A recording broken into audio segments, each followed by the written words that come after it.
আজিৰ পৰা ধৰি তোমাৰ বৰ্ড এক্সামৰ ৰিজাল্ট ৩-৪ মাহৰ ভিতৰত আহিব। তুমিতো বাহানাই কৰি আছা, পঢ়া পাতিটো কৰাই নাই। তেতিয়া তোমাৰ 50ৰ পৰা 60% আহি যাব। কিন্তু ইমানত না তোমাৰ ঘৰৰ মানুহ সুখী হ'ব, না তুমি সুখী হ'বা। আৰু তোমাৰ লগৰবোৰে 85ৰ পৰা 95% পাব আৰু তেওঁলোকৰ ঘৰৰ মানুহ সুখী হ'ব আৰু তেওঁলোকে এটা ভাল কলেজত এডমিশ্যন ল'ব, য'ত তেওঁলোকৰ জীৱন একদম চিল হৈ যাব। তেতিয়া কোৱা তোমাৰ মনত কেনেকুৱা লাগিব? যেতিয়া তোমাৰ জীৱনত এইবোৰ হ'ব, তেতিয়া তুমি ভাবিবা যে যদি মই এই সময়ত পঢ়িলো হয়, তো ময়ো তেওঁলোকৰ দৰে সুখী থাকিলো পাৰিলো হয়। তো তুমি এই চিটুৱেশ্যনটো কিয় বনাব বিচাৰিছা? 3 দিন, 4 দিন, 5 দিন, 10 দিন, যিমান দিন এতিয়ালৈকে এক্সামলৈ সময় আছে, এই সময়ত এনেদৰে পঢ়া। তো আজিৰ এই ভিডিঅ'টো বেলেগতকৈ বেলেগ হ'বলৈ গৈ আছে। একদম হনেষ্টাক এই ভিডিঅ'টোত আমি আলোচনা কৰিম। এই ভিডিঅ'টো তোমাৰ বাবে বহুতেই গুৰুত্বপূৰ্ণ। তো যেনেকৈ মহাভাৰতত যুদ্ধ হোৱাৰ আগতে অৰ্জুনে ভয় খায় যে মই কিয়নো তেওঁলোকক মাৰো, তেওঁলোকক তেওঁলোকৰ পাৱাৰ দেখুৱাবলৈ কৃষ্ণজীয়ে তেওঁলোকক গীতাৰ উদ্দেশ্য দিছিল। আৰু তেওঁ তেতিয়াও নামানে আৰু তেওঁক গালি পাৰে আৰু বুজায় যে তুমি যুদ্ধ কৰা বা নকৰা ফৰক নপৰে। ফৰক পৰিব যেতিয়া তুমিয়েই তোমাক লগৰবোৰে ঘৃণা কৰিব। চোৱা, তেওঁ যুদ্ধ কৰাৰ পৰা ভয় খাই পলাইছে আৰু তেতিয়া গৈ অৰ্জুনো যুদ্ধ কৰিবলৈ ৰেডি হৈছিল। এইটো একে চিটুৱেশ্যন তোমাৰ লগতো হ'ব। তুমিওতো বৰ্ড এক্সামক লৈ ভয় কৰিছা ন? আজি তোমাৰ সকলোবোৰ ভয় মই এৰুৱাবলৈ গৈ আছো। এতিয়া মোৰ কথা শুনা আৰু যিটো প্ৰশ্ন মই সুধিম কমেন্টত এনচাৰ দিবা। তো সকলোতকে আগত কোৱা, তোমাৰ পঢ়া কিয় হোৱা নাই? কি ৰিজন আছে যে তুমি পঢ়িব পৰা নাই? কৰি দিলা কমেন্ট। এতিয়া মই কম তুমি কিয় পঢ়িব নোৱাৰা।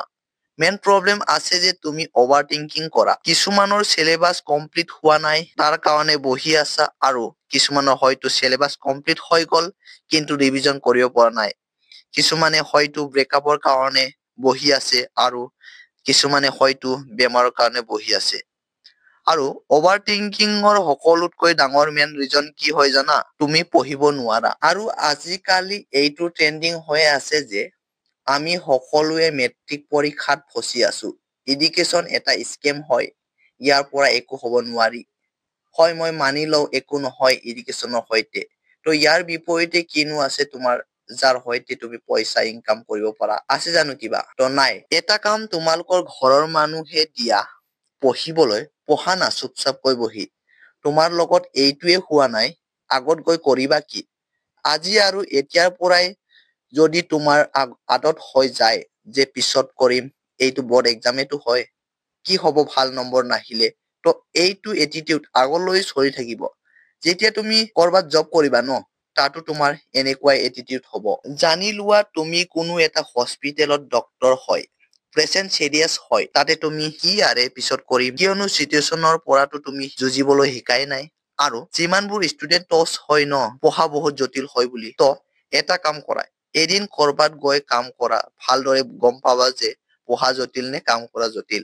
চোৱা, সকলোতে টেনচন এক্সাইট হয় আৰু সকলো ষ্টুডেণ্টে অভাৰ থিংকিং কৰে এই সময়ত। এনেকুৱা তুমিয়ে অনক্ষে নহয়, বাছ সেই ষ্টুডেণ্টে যুঁজ কৰি আছে চিটুৱেশ্যনৰ লগত আৰু তুমি বহিয়ে এই বস্তুটো ভাবি আছা। এইটো সেই সময় চলি আছে য'ত তুমি 1 মিনিটো সময় বৰবাদ কৰিব নালাগে।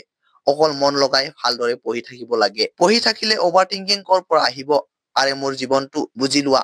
দুটা চইচ আছে তোমাৰ হাতত। চইচ 1, বহি কান্দি থকা, নহলে চইচ 2 হৈছে এই চিটুৱেশ্যন লগত যুঁজ কৰা। আৰু যদি তুমি ফাৰ্ষ্ট অপশ্যনটো চুইচ কৰিছা, তেনেতে ভিডিঅ'টো বন্ধ কৰা আৰু যোৱা ইয়াৰ পৰা। আৰু যদি যুঁজ কৰিবলৈ মন বনাই লৈছা, তেনেতে টেনচন ল'ব নালাগে, মই তোমাৰ লগত আছো। এতিয়া তুমি তোমাৰ বাকী থকা সময়ত কেনেকৈ পঢ়িব লাগিব মই কম। এইটো 4টা পইণ্টত হ'ব, যোনটো তুমি সদায় এতিয়া আৰু আজিৰ পৰা এড কৰি ল'ব লাগিব। সকলোতকৈ আগত ৰাতিত এটা টৰ্চ লোৱা আৰু এটা আন্ধাৰ ৰুমত ইফালে সিফালে টৰ্চ মাৰা আৰু তুমি চাবা য'ত এই টৰ্চৰ পোহৰ পৰিছে তুমি অকল সেই ঠাইটো দেখিবা, বাকী আৰু একো নেদেখা। আৰু এই উদাহৰণটো কিয় লৈছো শুনা, তোমাৰ জীৱনটো এনেকুৱাই, তোমাৰ জীৱনৰ টৰ্চ যোনফালে পৰিব সেই বস্তুটো অকল দেখিবা। আৰু যদি তুমি নেগেটিভ বস্তু চাইছা, তেনেতে তোমাৰ মগজুত সেইটোৱে চলি থাকিব আৰু সেই বস্তুটো তুমি এতিয়াও মনত লৈ আহি আছা। তুমি তোমাৰ টচটো আৰম্ভৰ পৰাই নেগেটিভ বস্তুত ৰাখিছা আৰু এইটো এটা মেইন প্ৰব্লেম হয়। তুমি কি কৰিব লাগিব? পজিটিভ চাইডত টচটো ৰাখিব লাগিব। যেনেকৈ তুমি ভাবি ল'ব লাগিব যে মই মোৰ ফালৰ পৰা 100% দিম, ভালদৰে পঢ়িম, এটা দিন ভালদৰে আনটিলাইজ কৰিম, মোৰ নম্বৰ যিমানেই হওক মোক ৰিজাল্টৰ ফৰক নপৰে। আজিৰ পৰা ফৰক পৰিব যে আজি মই কিমান ঘন্টা পঢ়িছো আৰু কালি মই কিমান ঘন্টা পঢ়িম বাছ। আৰু যদি তোমাৰ এইটো এটিটিউড আছে ন, মোৰ গেৰেণ্টি তুমি নম্বৰটো কি গোটেই স্কুলটোতে টপ কৰিব পাৰিবা। তুমি তোমাৰ টচটো অলপ চেঞ্জ কৰা, পজিটিভ চাইডত নিয়া। নেক্সট ছেকেণ্ড পইণ্টত আছে ফাইণ্ড হাউ। এতিয়া এই হাউ শব্দত ইমান পাৱাৰ আছে যে তুমি ভাবিবও নোৱাৰা। তোমাৰ যিয়ে প্ৰব্লেম আহক ন, তুমি ভাবা এইটো সমাধান কেনেকৈ হ'ব। এনেকুৱা নহয় যে মই একো বুজি পোৱা নাই, মই এই প্ৰব্লেমটো সমাধান কেনেকৈ কৰিম। এইটো এনেকুৱা টাইপৰ প্ৰশ্ন কিয় আহে আৰু মোৰ জীৱনত কিয় হয়, এইটো মোৰ লগত কিয় হয়, এইবোৰ আজিয়েই শেষ কৰি দিয়া আৰু ভাবা আৰম্ভ কৰি দিয়া হাও। কেনেকৈ যিকোনো প্ৰব্লেমৰ সমাধান কৰিব পৰা যায়, বা হয়তো প্ৰশ্ন হওক বা হয়তো চিটুৱেশ্যনে হওক, যোনটো তোমাক কিবা নহয় কিবা কৰিব লগা হয়। আৰু যদি তোমাৰ এই মাইণ্ডছেটটো হৈ গল ন, যিকোনো প্ৰব্লেম আহিলেও আহা মই তোমাক চাম। যেনেকুৱা বৰ্ড এক্সাম হওক, বৰ্ড এক্সাম কি হয়, 5ৰ পৰা 10 দিন পঢ়িলেই 85% নম্বৰ তুমি খুব সহজতে পাই যাবা। তো টেনচন ল'ব কথাই নাই। যেতিয়া তুমি পঢ়ি চিলেবাছ কমপ্লিট কৰিবা ন, তোমাৰ কনফিডেন্স লেভেল বাঢ়ি গৈ থাকিব। চ' সমাধান বিচৰা প্ৰব্লেমটো লৈ বহি থাকিব নালাগে। এতিয়া হ'ল তোমাৰ 3 নম্বৰ পইণ্ট, এক্টিভ ষ্টেট। তুমি বহি থকা বা শুই থকা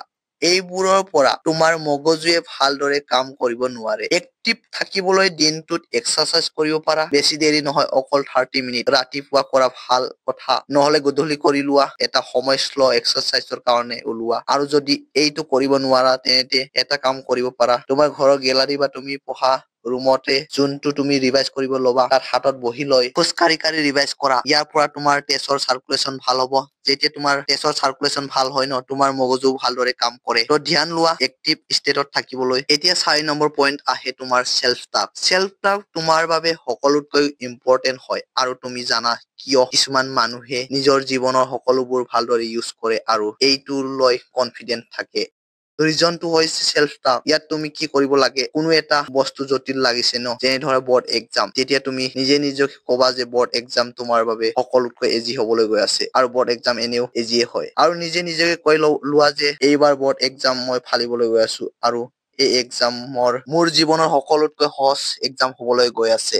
বাছ এইটোৱে কৈ থাকিব লাগিব নিজে নিজকে। কেতিয়া কব এইবোৰ কব 30 মিনিট আগত তুমি নিজে আহি কবা যে হয় এই ভিডিঅ'টো বহুতেই গুৰুত্বপূৰ্ণ হৈছে মোৰ বাবে, বাছ এক্সামটো হৈ ল'ব দিয়া।